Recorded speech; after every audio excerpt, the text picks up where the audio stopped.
start Oh, it's video. speaking. It's picking up my words now.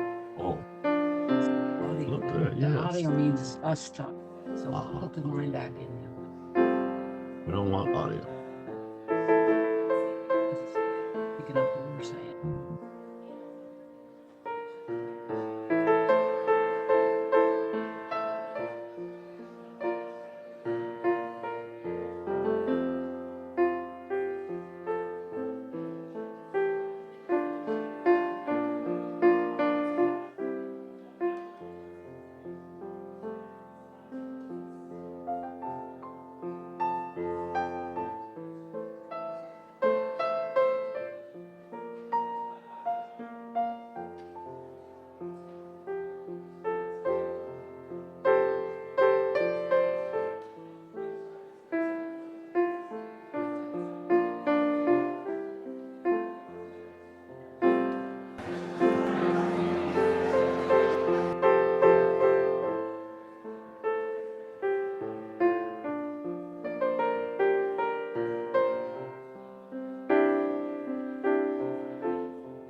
Please stand as you are able, or not, if you prefer to be seated, for the gathering song.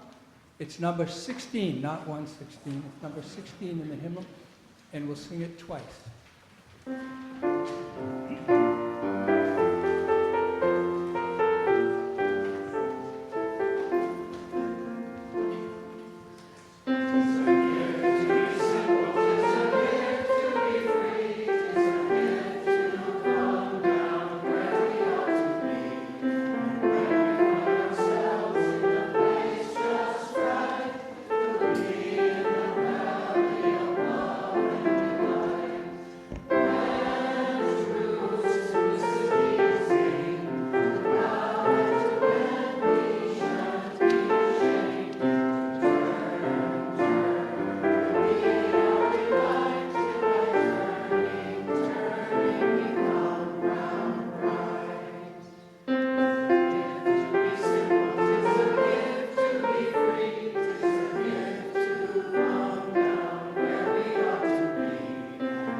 We acknowledge that we gather today on the ancestral lands of the Abenaki, who were removed unjustly, their land seized by colonizers, and that we in this community understand that we are the beneficiaries of that removal.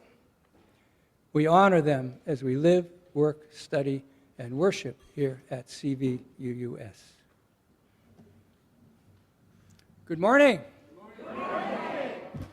Welcome to Cvuus, Champlain Valley Unitarian Universalist Society. Welcome to those of you who are here on this beautiful day, with certainly a hint of autumn in the air. The third Sunday in August, a beautiful month, the fifth best on the calendar. Welcome to those of you who are watching remotely or later. We are glad you have chosen to join us today for worship. Speaking for myself, at this point this summer, I'm glad to be anywhere with anyone.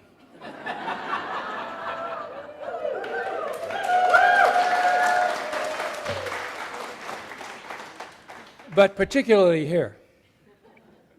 I'm Karl Lindholm, a member of the worship team, and I'm assisting this morning Hayden and Greg Bernhardt, our service leaders today. They are addressing love in uncertainty. Our summer services are lay-led, and our theme for this summer is living our values, living with integrity. Our minister, Michael DeSantis, is with us today and will participate in this service in a little bit. His first full service will be in gathering on September 13th. Greg Bernhardt and his son Hayden live in Leicester on Blue Ledge Farm, which Greg founded with his wife, Hannah Sessions, 25 years ago. Hayden grew up on the farm with his sister Livia. Greg has been a CVS member for 25 years. Hayden was born and raised in this congregation. Greg and Hannah led the youth group some 25 years ago at Cvuus in the old building, and Greg returned to help run it again with R.J. Adler about 10 years ago. Greg is a farmer, cheesemaker, writer, and painter. Hayden graduated this spring from Bates College in Lewiston, Maine, with a degree in philosophy and politics. Thank you, Greg and Hayden, for volunteering to do this service. Each week we take a moment to thank one of the teams that help make Sundays an engaging and thoughtful experience for all of us. Today we are expressing our appreciation for the welcome team, who come here early on Sundays to provide both a warm physical and personal atmosphere for worship. We don't normally name names for worry about excluding people, but you know who they are, so you can thank them yourself. It's such an important role. Thank you so much. Now, this is a good time to silence your phone. If you haven't already, I never mind being reminded. If you need hearing assistance, it's available at the tech desk in the back.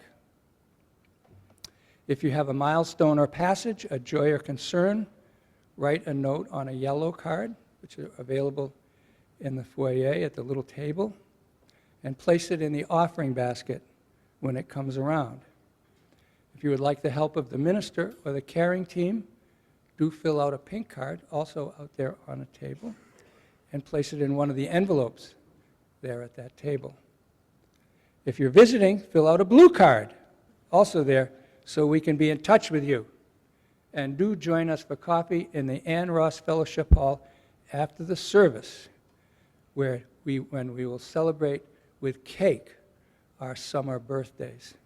Cake made by Michelle Lowy. Let us worship together.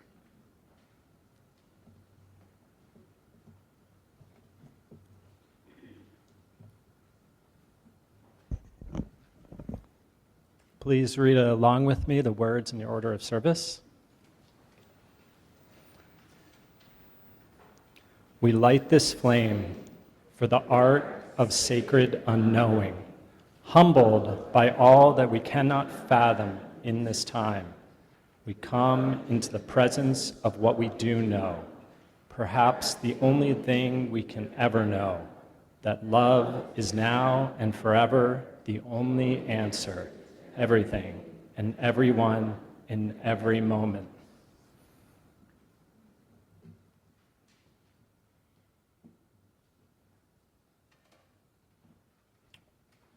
This is from Reverend Mary E. Grigolia. I know this rose will open. I know my fear will burn away. I know my soul will unfurl its wings. I know this rose will open.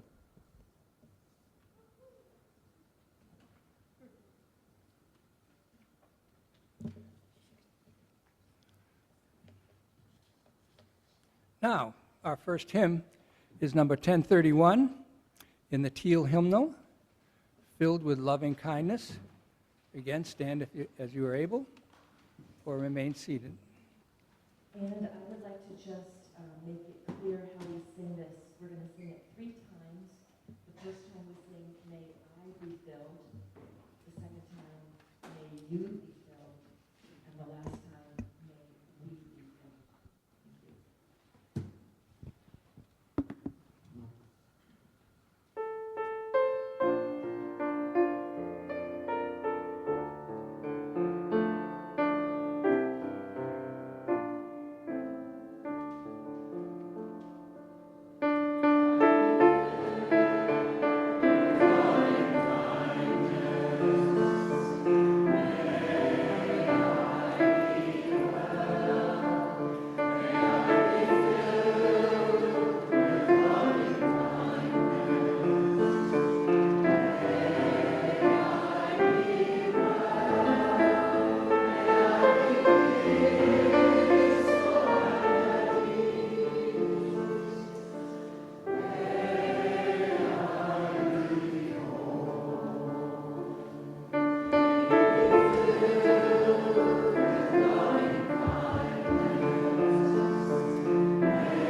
Our time in worship each week strengthens our commitment to faith and community, but the time we spend in activities other than Sunday worship, in study, reflection, working towards the common good, fun, deepens our connection to one another. I'd ask you to check the items on the other side of the order of service with a fairly complete description of what's upcoming and what's going on. And I would urge all of you to read thoroughly the blast on Wednesdays. It's usually about 15 pages. Laura does a wonderful job. No, it is, because it has lots of pictures. It's not all prose, trust me. And Laura does a wonderful job with that, and a number of these events and activities are described in greater detail. It's the time in our service now for the offering. Each month we share our offering plate with an organization or entity doing good in our community or the larger communities in which we live. This month we are sharing our plate with Acorn Food Hub. Elaine Freed Heights is joining us today to tell us a bit about Acorn.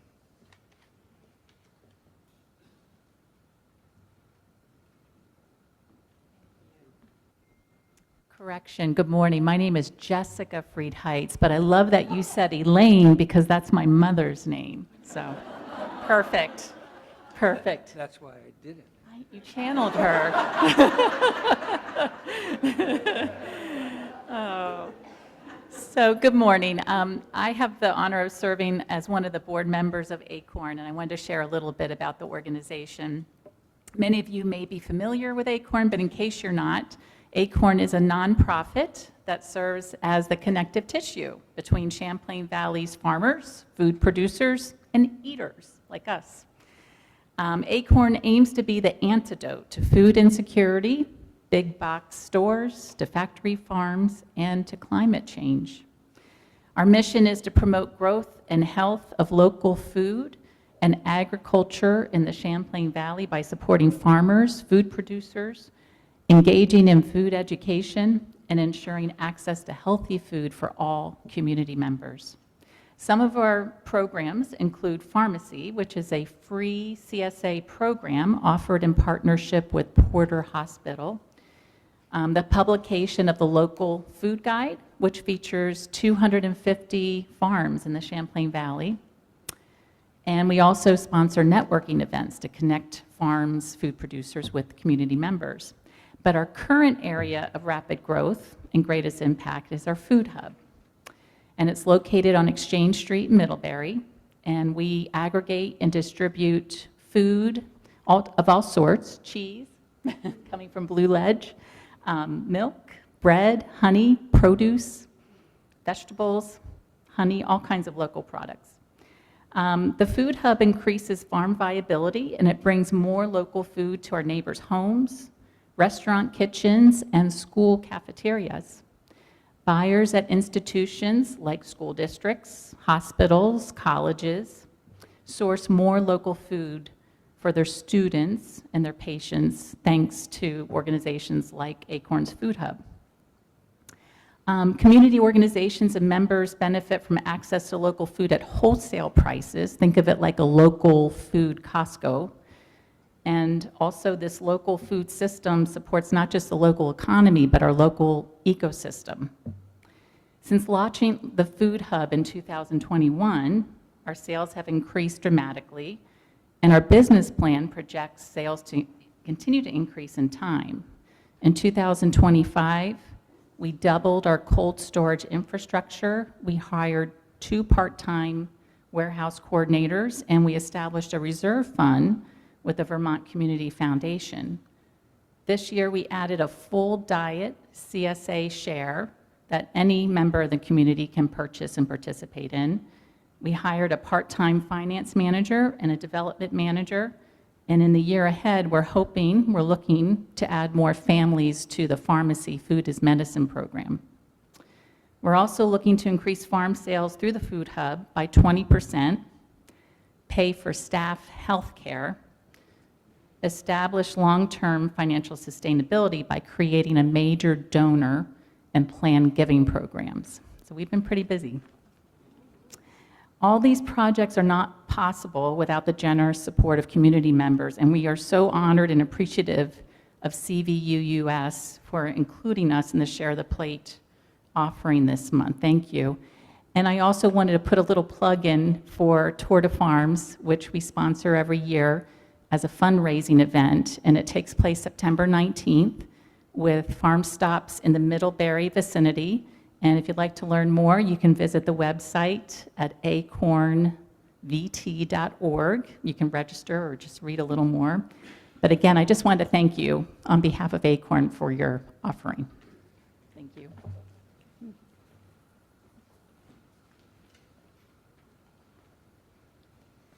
Thank you, Jessica. The offering will now be gratefully received.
Well, hello again, everyone. I'm the Reverend Michael DeSantis. I use they, them pronouns. I'm non-binary, and I also have the distinct honor and privilege of serving as this congregation's minister. One piece of housekeeping, there is no beloved community picnic tomorrow. So I should have gotten that into the announcements, forgot to get that in there. No beloved community picnic tomorrow. Thanks to Jake Lovin for bringing that to our attention. So one of the things that we do in this community each week when we gather is we name milestones and passages, some of the blessings and the concerns of our individual lives. That's part of how we hold each other in care here. So we have a couple things to share this morning, and I invite you as we enter into this tender space to just take a breath with me. Take a breath. Let it out. Let's take another one.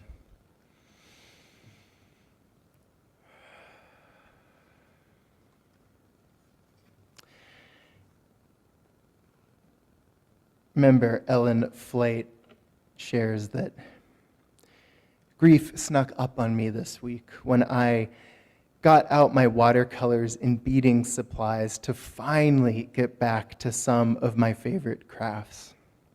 While unpacking my paints, I realized I hadn't gotten them out since I'd packed them up while leaving Maine when I'd learned my brother had died suddenly. That was 3 years ago.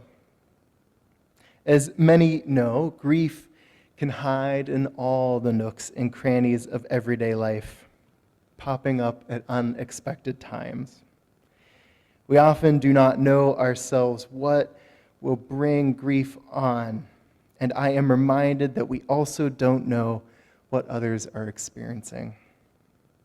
I am very happy to be back to my beloved crafts. And Ellen, we are happy with you.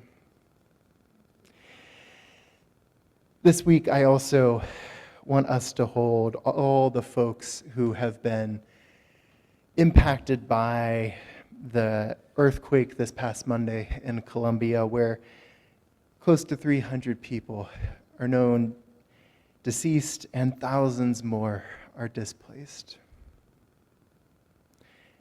And I want us to hold in our care all the other folks in our community here at Cvuus and in Middlebury and in Addison County and in the world who are suffering from grief and pain, recovering from disasters, making their way as best they can through our world, which is so often beautiful and also so often filled with things like oppression and racism and homophobia and transphobia.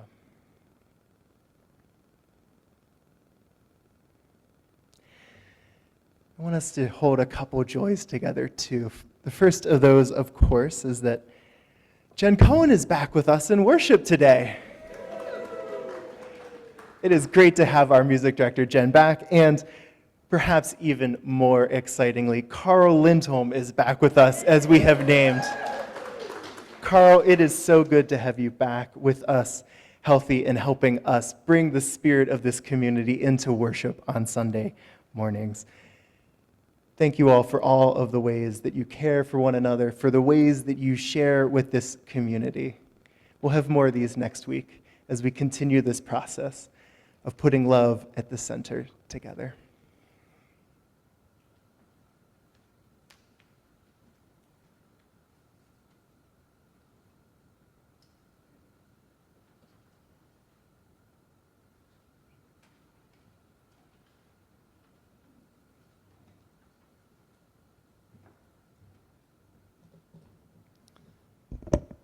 The first reading is a poem written, no? Sorry.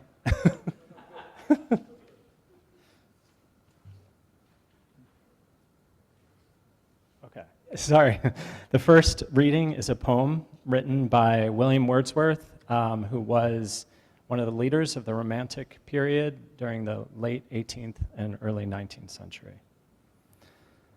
My heart leaps up. My heart leaps up when I behold a rainbow in the sky. So was it when my life began, so it is now I am a man. So be it when I shall grow old, or let me die, the child is father of the man. And I could wish my days to be bound each to each by natural piety.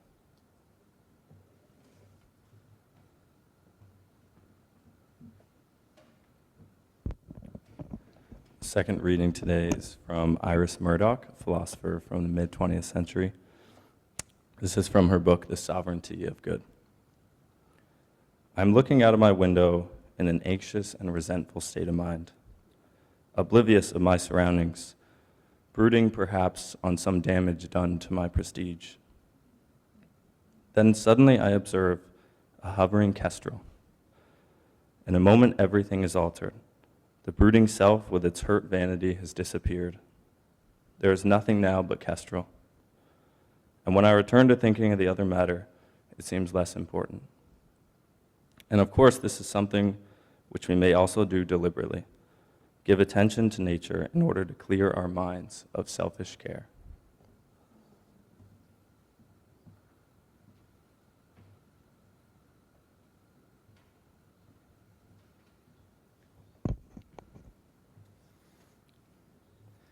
Good morning again. This story was told to me a countless number of times when I was growing up. It was and is and will always be a part family history, part origin story, part mythology, but mostly his guiding light for us grandchildren to absorb. But before I tell you the simple tale my nono told me again and again over the years, I should tell you briefly about him. The year is 1930. Andrea Cervelli. He is 11 years old. His first language was Italian, despite being born in Brooklyn, New York. He began to learn English on the first day of first grade. He had never left Brooklyn as a child. His street wasn't just a little Italy, it was a little Lucca. The farthest his world view had stretched was perhaps Coney Island. You get the picture. So here was this simple tale. These are his words. I was 11 years old. Some of the neighborhood kids would often play baseball in a concrete lot around some decrepit buildings. I was always in what would be right field, and the ball would rarely make its way out to me. I had stood out there in that spot many times, but something about this one specific day, I was looking around at everything, as far as my eyes could see, and all I kept thinking was, there has to be a better place. And with the lack of any involvement with the game at hand, I began to make a sort of promise, or what I would later describe as a mission statement for my life from this moment onwards. I would make a deal with my parents to allow me to go to high school. I would keep educating myself, and someday, somehow, I would go to college, and everything I would do would be with this singular focus to someday pay for all my grandchildren to go to college.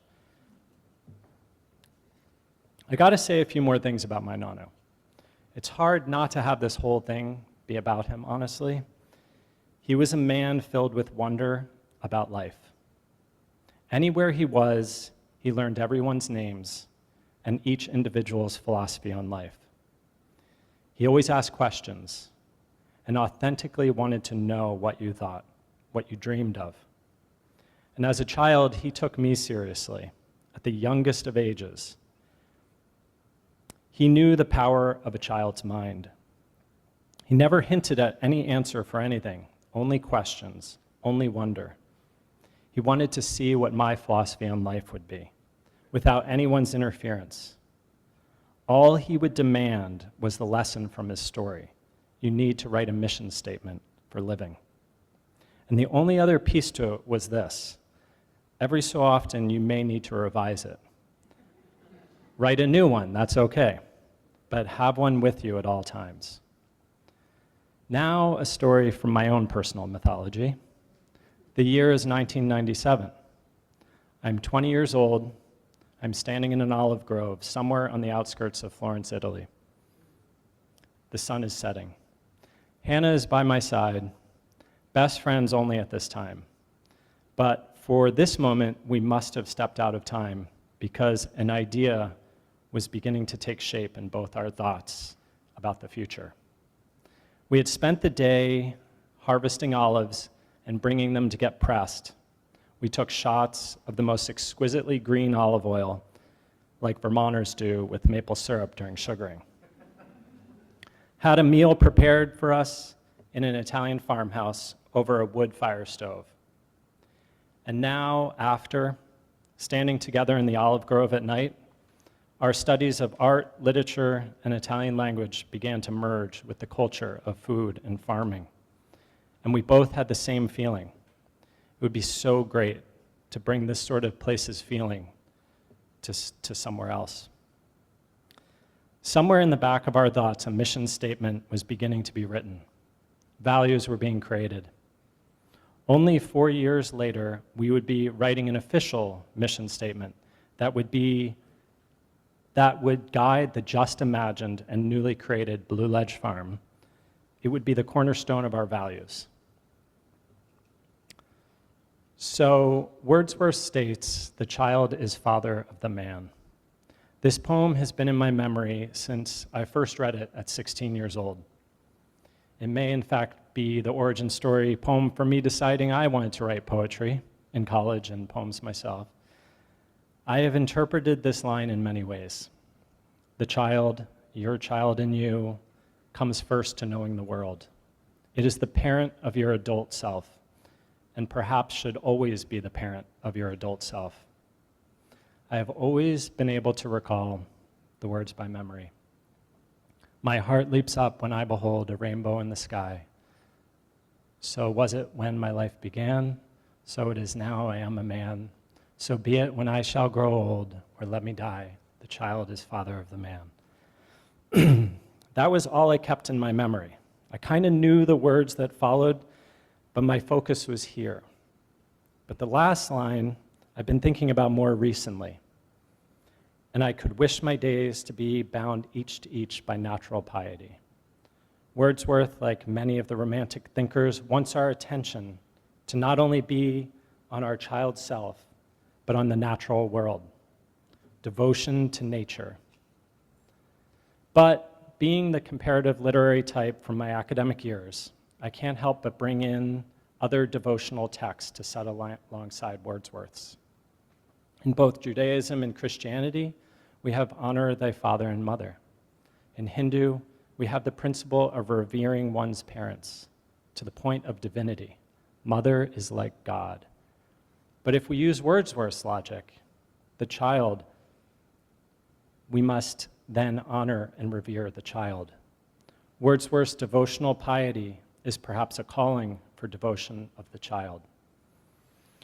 I had an art professor in Italy who was one of my mentors when it came to both art and the way I see the world. He would often state things almost in passing, things that stuck with me like, I believe in contradictions. That's it. And one day, when looking at one of my paintings, he took it and turned it sideways and then upside down. And he said to me, if a piece is good, it should look good upside down, even if it's a representational painting. He also said things like you should never look at art in a museum for more than 2 hours. And it's best to have a glass of white wine before going to a museum. But this upside down thing, I apply this to writing as well. I think about it. I think about the inverse of a phrase. And sometimes the truth for me lies there, turning it upside down. Revere the child. Revere your child in you. Revere your child.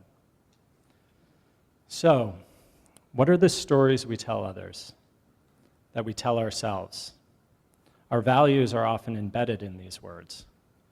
Do we need to write new stories? Do we need new histories? Plato wanted to do away with the old stories, with the myths, and create new stories, or dialogues, in his case, to answer the question of how we should live. What if we are listening to the wrong stories? How do we know which ones are good for us?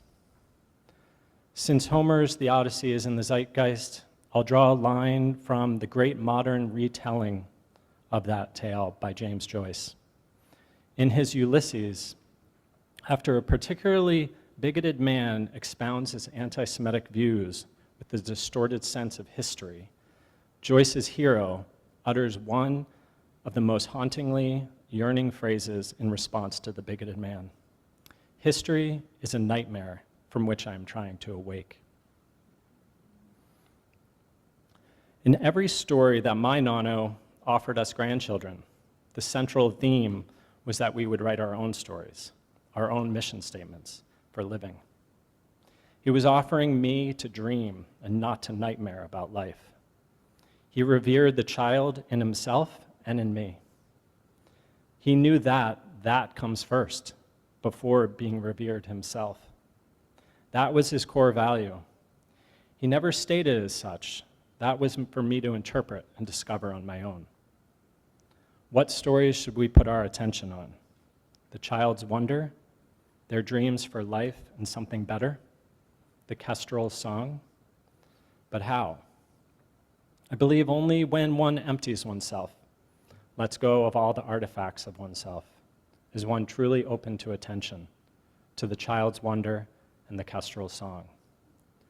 For me, this was Nano's act of unconditional love and true inheritance.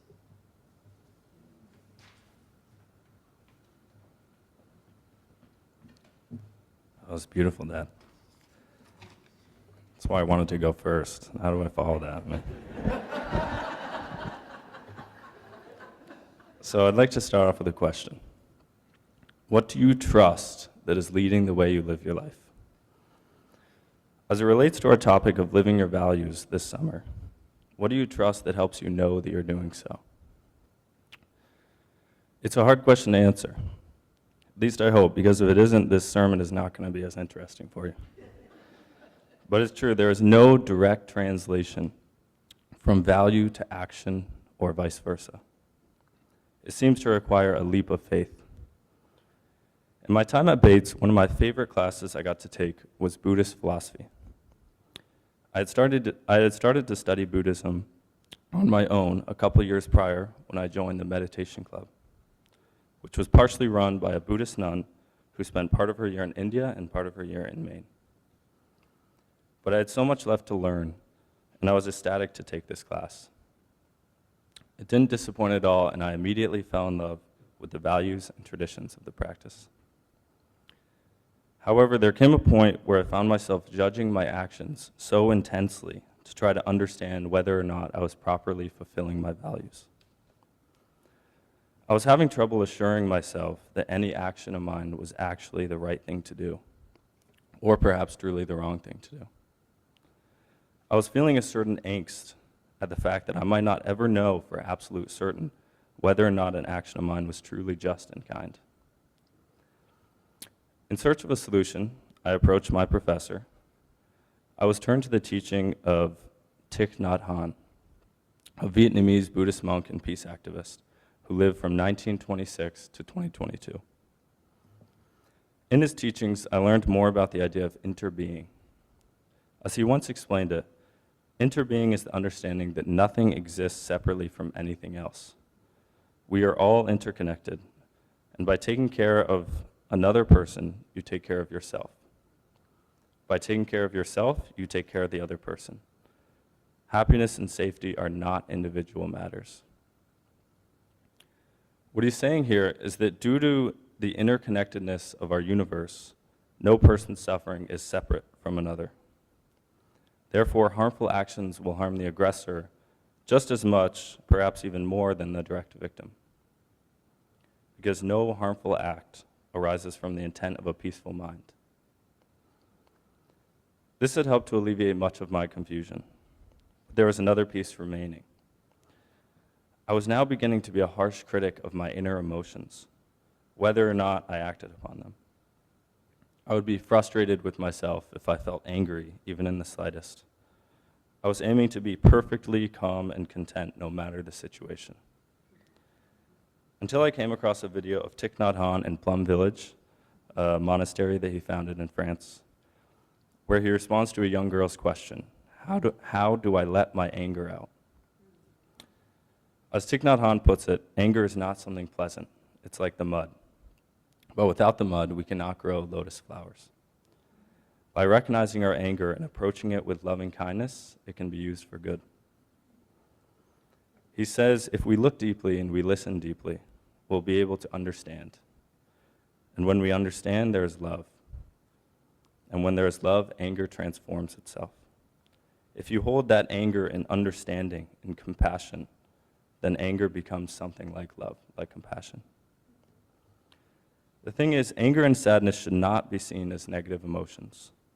They help us to locate suffering. If someone wrongs you, the anger that arises within you is an indication that that person is in pain. It helps you to understand that they did something harmful, so they must be suffering in some way. Through all this, I found that the issue causing my frustration was that I was yearning for a concrete understanding of right from wrong. The truth is, there exists no such distinction. There's no mathematical way to deem any action as correct or incorrect, although my sister would try to do so as an 8th grade math teacher. But we can find assurance through trust. Trust that if your heart feels good about the action, it alleviated suffering. And if it alleviated suffering, you have made a positive impact on the world around you. When trying to answer the question I posed earlier, what do you trust that is leading the way you live your life? There is no correct answer. We all find meaning and purpose in different places. But as long as your answer is steeped in love, you can trust that you're putting your values into action. Because as the Dalai Lama once said, compassion is love in action. We are all blessed to be surrounded by a congregation full of open minds, loving hearts, and helping hands. And if any of you have felt this same angst concerning moral uncertainty, I invite you to feel assurance that a loving heart will always guide one towards goodness. Thank you.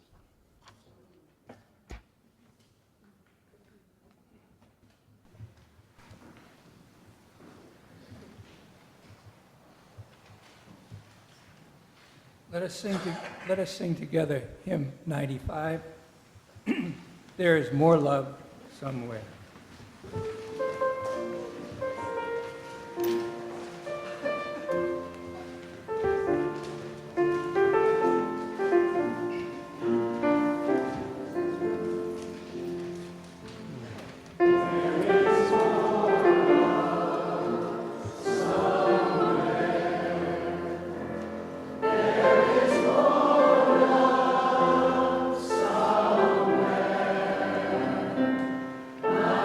Give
Uncertainty is, in fact, the very key to giving our life purpose. An 11-year-old dreaming of something better, there is more love somewhere. Life is a question mark. Let the child in you live the answer. There is more peace somewhere. Have faith in that feeling of goodness as you create to alleviate suffering.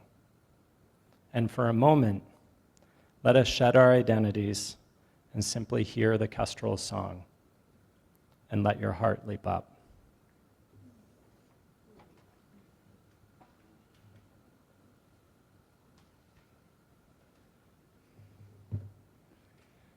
As we extinguish our chalice, let's repeat the words that we say every week at the end of the service.